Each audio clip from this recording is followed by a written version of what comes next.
This is an It Came from GenX video.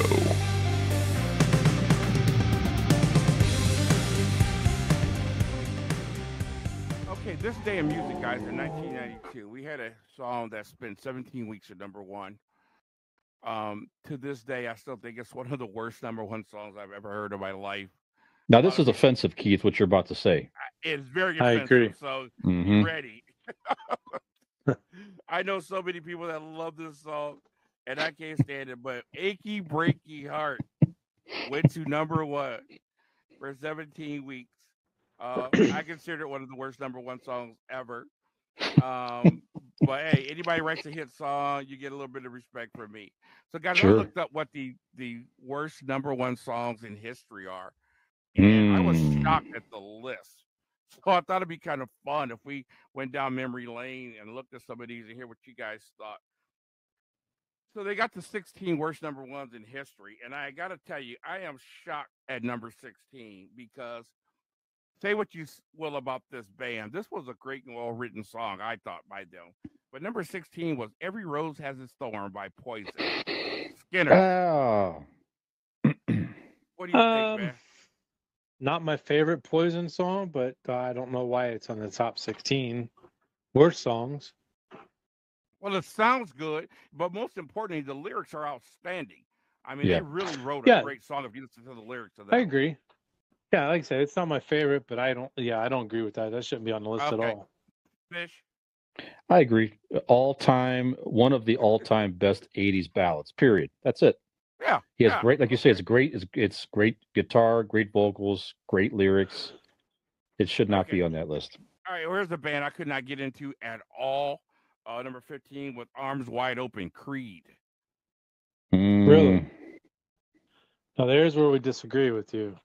I thought Creed, if it wasn't for Scott Stapp losing his freaking mind, probably would be one of the best bands in the history of music. Oh my God! With the way they started, overrated band ever. Oh, they were huge. They were, in the late '90s, early 2000s. They had a huge following. What do you think, Fish? I tell you what, that song came out right around the time that I learned I was going to be a father, and that Peyton's mom was pregnant with her, and that song has so many emotions for me on the positive side to where I was just like afraid I was gonna, that's where he wrote that song. He was just writing it for his new child. I don't know. That song's very powerful and moving for me because, like I said, it's definitely a personal connection to me. I would hear that song and cry with being scared and everything. I knew kid was going to come in the world, so I like it personally. Okay, 14 is not important. I'm gonna go down to 13. This is another one that shocks me even more than 16 because this is one of the greatest songs ever written. Just the way it sounds, and two, the message in this song is something that is so powerful, so many people can relate to. But "Cats in the Cradle" by Harry Chapin. Yeah. Really? Yeah, that don't belong. Okay, I think we all agree on that one. That's a great song. My dad, I remember when that song would play, he loved Harry Chapin, that he would make him cry because it was again, for him, it was a personal connection for him and about his relationship with his dad. Yeah, and, a lot of people, Yeah. Mm-hmm. Yep. Okay, let's go down to no, I want to see that one. Wait a minute, they skipped here. Number 9, "Can't Help Falling in Love" by UB40. You guys remember that one? I remember that version of that song. Sure, classic song. That song's a great song. I mean, it's like anybody who sings that song. Unless you're doing like some weird. Unless you really mess it up, right? Yeah, that's just a nicely written. So the lyrics are that's one of the nicest songs. You don't have to be a UB40 fan. It's just a classic song. Yeah. Yeah. Get our thoughts in it. You remember that one? I remember it. I remember their version of it. Maybe it was third version. I'd like to know what the criteria is for this list. Oh, I'm not you sure guys gonna love number 8. This is somebody's just opinion. One of the biggest songs ever. I can't believe it's on this list. I can see it being annoying to some people though. "You Light Up My Life," Debbie Boone. Oh, That was one of the most overplayed songs in the 80s I think I've Oh, it ever got heard. played, didn't it? My gosh. But it is a nice song. It is a nicely written song. Yeah, it is a Yeah. nicely written song. You got to Yeah, give the it first to 100 times you listen to it. Yeah, the maybe. first 100 times. It's that second 100 you go crazy. Okay. All right. So number 7, they've lost their freaking mind. This song did so much for people. Ebony and Ivory, Paul McCartney and Stevie Wonder. Now that is not the meaning. It's well intended, without question. It's just a kind of a corny song. You I thought don't so? I know. thought it was brilliant because they akin the relationship between blacks and white to the keys on the piano, and I thought that was great. It talked is, about again, harmony between us, and the harmony that the keys make. I thought it was brilliant. The sentiment behind it was good. Yeah. Sentiment behind it was good, but it was a pretty corny song. And a Stevie Wonder and Paul McCartney, two of the most iconic artists that will ever live in music history, sang it. So I don't know. It's just I wouldn't put it on that list. Don't get me wrong. I would not say it's one of the worst songs, number one songs of all time. It's just I don't know. Okay, now this song right here at number 6. Man, when I was young and first thought I knew what love was, 13, 12. You couldn't tell me nothing when I'm in love because a girl passed me a note at study hall. Yep. Yeah, this song was my freaking song, man. Yes, still to this day, I love this song. Total Eclipse of the Heart, Bonnie Tyler. That's a good song. That's a great song. She had that unique voice. Oh, I used to sit in the dark with my boombox and cry like a baby. Between that and some Journey. That song has been in a lot of Total Eclipse of the Heart has been on a lot of movies too. I'm kind of surprised that that's on that list. Yeah. Number 5. Now this guy, he just could do no wrong. God rest his soul. I'd do anything for love. Meatloaf. Yeah, That's a great song. That might deserve to be on the list. I don't know. No, Fish. Yeah, I don't really know. Not his best. That's just a good song, man. Yeah, I don't know. I guess well, you're a Meatloaf fan. I can't even say that. Yeah, I'm surprised you have that opinion. Okay, number 4. I definitely agree with number 4. I just want to puke every time I hear this song. Macarena. Yeah, I got a story to tell. If I never see anybody do that dance again, I'll be happy. Yeah, that was huge at the time. Was it 90s? Oh, that was 1996. You know why? Yep. Why? I was in Germany, and that song came out over across this pond before it made it to the U.S. Skinner? So I heard that damn song while I was on TDY, or I was in temporary duty in Germany. So I had to listen to that song 4 or 5 times a day, every day when I was in Germany. And then I came home 2 months later, and that's when it hit the United States. So I had to listen to it all over again. Okay. Well, I'm going to skip 3 and 2. Skip 3. I'm going to go down to 2 and 1.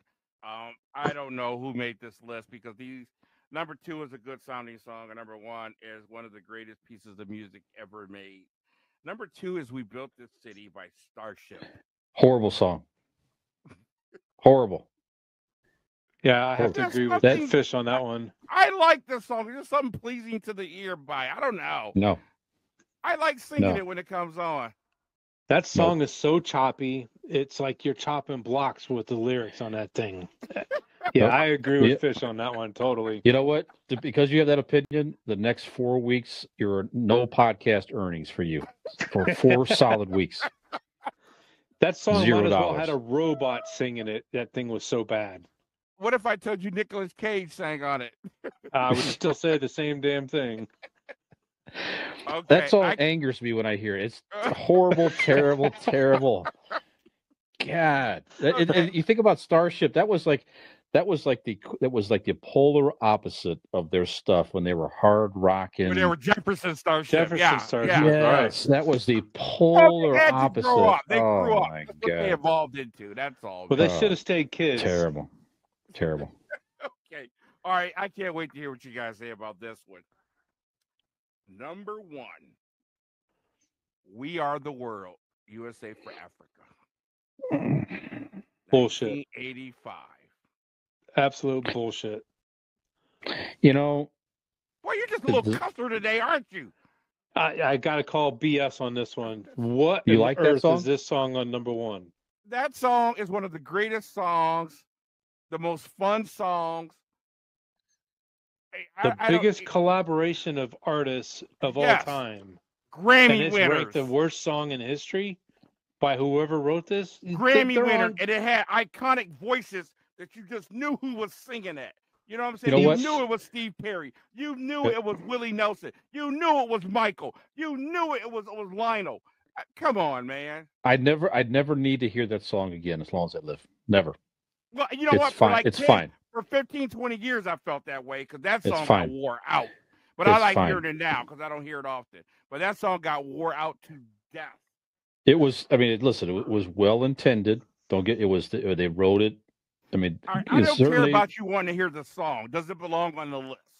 Yes. Really? Sure. Shame on you. You're disappointing me, man. Hey, as far as like, listen. Him out? Now wait. I mean, songs on the list here now, right? You want to listen to repeatedly. Do you want to listen to either one of those top two songs repeatedly? Do you want to listen to it every? Would you be would you be completely fine You're to never hear those songs again? You got overplayed. You got overplayed. No, forget overplayed. Right now, would you care if you ever heard that song again the rest of your life? Absolutely, I would. Yes. Okay. All right. See, I would not. I'm fine. I had my fill. You know what I want to hear? Stars. That's what I want to hear. The heavy metal version one. That's what I want to hear. You know. But we are the. It's strong. We are fire and stone. That's just fun. All the guitar solos and but stuff. USA for Africa ain't fun. No, it's not fun. I'm done with that. It's not fun. Great. Listen, it's a great song. It's great vocals. Okay. They did the right. Listen, there's a lot of people coming together. Just let them starve, Fish. I'm not saying that at all. The fact that they made it to help others is terrific. It's wonderful. All right. It's like the same as a Christmas song. You know, do they know it's Christmas and all that? It's fine. It's a nice song. It's got a lot of great vocals. It's a time capsule for the 80s star performers. No question about any of that stuff. Don't need to hear it anymore. That's it. Is it a worst song of all time? No, it's not the worst song of all time. I just, from an enjoyment factor, but you would agree, I don't need to hear it again. USA, We Are the World is the worst number one song of all time. No, I don't agree with that. No. Okay. No. All right, the worst is number 2. That Jefferson Air Starship. Just Starship at the time. Just Starship then. Yeah. All right. Hey, this is Skinner from Came from GenX. If you like this video, please hit the subscribe button and like, and we'll see you next time.